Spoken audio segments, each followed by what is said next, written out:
Good evening, this is Romy Garcia and Jomai Orozco, and our presentation is going to be about the kitsch narrative and its effect on the human brain. First of all, I would like to give credit to Professor Gregory Combs. He's a professor at ACC of philosophy, and he facilitates some handouts and material for this presentation. Also, I got the other information from the book Poetry and Story Therapy of Healing Powers of Creative Expression, and the book Kitsch, The Word of Bad Taste. Also, a European Journal of Communication. Our main goal with this presentation is to persuade our audience to change their daily habits of watching TV and to read more poetry. How many of you have been in a restaurant and the table next to you has a family with a crying kid, and they give that kid an electronic device to calm him down? I have. Well, those parents don't know how much damage they're causing to that kid's brain, because kitsch is atrophy or capacity for critical thinking. The concept of kitsch comes from Germany. It's a term that means petty bourgeoisie, or the banal and mundane values of middle-class consumerism. And although researchers shown that people are more moved to ethical reflection by a good story than by an abstract argument, those narratives are not good at all. And it's one of the problems with kitsch is that it keeps us passive. After 1 hour of watching TV, we stop blinking, our bodies are quieter and our metabolism slower.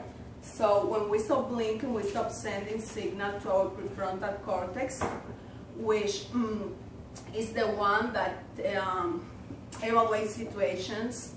And if that muscle is not exercised, it becomes flaccid and it reduces our capacity for critical thinking. Also, kitsch narratives is highly addictive because it doesn't require any mental or physical effort on the part of the consumer. It evokes simple emotions because kitsch is sentimental, and also it does not challenge our capacity for critical thinking. One of the solutions for kitsch is to pay closer attention to the time we spend in front of the TV, and also to read more poetry.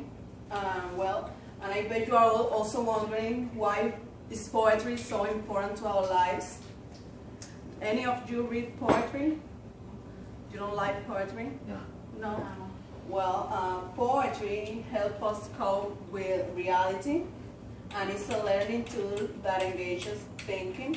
Also, according to Jerry Chavez, a licensed psychologist on private practice and also vice president of the Journal for Poetry Therapy, poetry has also healing powers. However, all the solutions that Romy gave to us will not have an effect on you if we do not visualize and understand why poetry is so important to our lives. Kitsch narrative is everywhere. For example, we can find it in the laptop, smartphones, video games, TV, everywhere. It is easy to fall for it because it's so entertaining and easy to follow, even for people without background knowledge. How many of you have memorized a poem and after many years you still remember? Yes, I have. Somebody else? You too? Good. That is because poetry gives a connotative meaning that gives that it says so much in few words. It's like having all your answer concentrated in a small piece of literature. We can join a poetry club, and that way you have the opportunity to meet new people and to share your ideas with others. Stephen Barr is a poetry critic and is a professor at Harvard University. He gave a talk on how poetry helped us cope with the idea that we are going to die. Poetry gives us hope. You get to be somebody else for a moment that will stay with you for the rest of your life. That is why poems do. They stay inside you. In conclusion, kitsch is for people who do not want to pay close attention. Distinguish between similar things, notice details, and subtle features actively relate parts of one event to another. Nowadays, it is so difficult to control how long our kids spend with this electronic device. But with only reducing your hours of watching TV or using any electronic device, you will be making a great difference.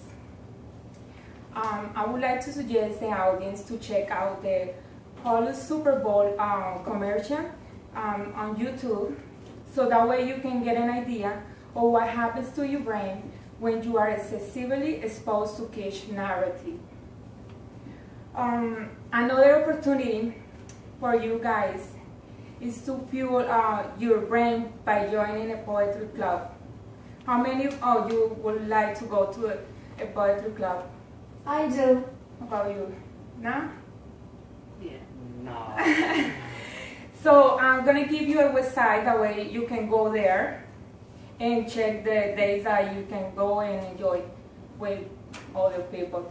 It's at www.pascoart.org, or we are here in Tampa. It's a group named Sacred Ground Coffee House. They open Mondays at 8 p.m. and they are located on 4819 Bush Boulevard in Tampa, Florida. Also, you can create your own group of poetry with friends or family to share your deepest ideas. It is easy. It is a way of having a good time and also engage in critical thinking activities. I got all my information from different sources. One of those are two journals: the Contemporary Culture Journal of Art, and the other journal is from the University of Petronia database, and the book Unbearable Lightness of Being from Kundera, and The Flower and the Breaking Wheel from Immersive. And it's from International Journal of Art Society too. We had The results for the survey, and we discovered that most people don't read poetry because it's too difficult to understand. But if you don't challenge yourself, you will never know what you're capable of. And these clubs are a great option for people who maybe want to try that. So, thanks for being here today. Thank you.